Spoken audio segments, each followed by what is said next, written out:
నీ ఆత్మకు నశింపు లేదు.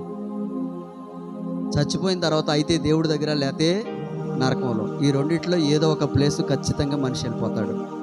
నీతిగా పరిశుద్ధంగా జీవిస్తే, దేవుని నమ్ముకుని ప్రతిదినం ఆయన పాదాలు పట్టుకుని నన్ను క్షమించు, నన్ను శుద్ధినిగా చెయ్యని బతిమాలుకుని నీ గత పాపములకు శుద్ధి చేసుకుని మరింత కీడులో మరింత పాపంలో పడిపోకోకుండా అనుదినము నీవు దేవుని దగ్గర సరిచేయబడుతూ ముందుకు సాగావా, దేవునితో పాటు ఉండే భాగ్యాన్ని పొందుకుంటావు. లేదండి అది నాకు వద్దు, నా ఇష్టానుసారిగా నేను జీవిస్తాను అని అనుకుంటావా, ఇంకో ప్లేస్ ఉంది. అదేంటో తెలుసా?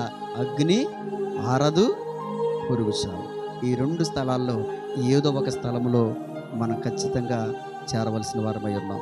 అయితే నీ ఎదుట జీవము మరణం అనేటువంటి రెండు ద్వారాలు తెరిచి ఉన్నారు ప్రభు. జీవాన్ని కోరుకోమని ప్రభు చెబుతూ ఉన్నారు. మరణము అనేటువంటి ద్వారము విశాలంగా ఉంది.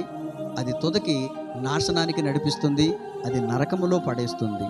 లేదు అని జీవమనే ద్వారం గుండగా ప్రయాణం చేస్తావా, అది కొంచెం ఇరుగ్గా ఉంది, కష్టంగా ఉంది, బాధలున్నాయి, ఇబ్బందులున్నాయి, ఇరుకులున్నాయి, శోధనలున్నాయి, అబ్బా ఎన్నో రకాలైనటువంటి శ్రమలున్నాయి.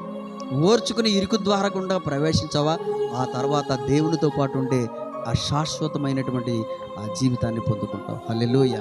దాని కొరకు ప్రయాసపడుతూ ఆ సువార్త వలన మీరు రక్షించబడి, ప్రభు నా కొరకు జన్మించారు, నా కొరకు మరణించారు, నా కొరకు తిరిగి లేపబడ్డారు అనే సువార్తను నమ్మి ఆ సువార్త చేత రక్షించబడినటువంటి వారిగా మీరు ఉండాలని తెలియచేస్తూ ఈ మాటలు ముగిస్తూ ఉన్నాను. దేవుడి మాటలు మన వినికిడిలో దీవించునుగాక. ఆమేన్.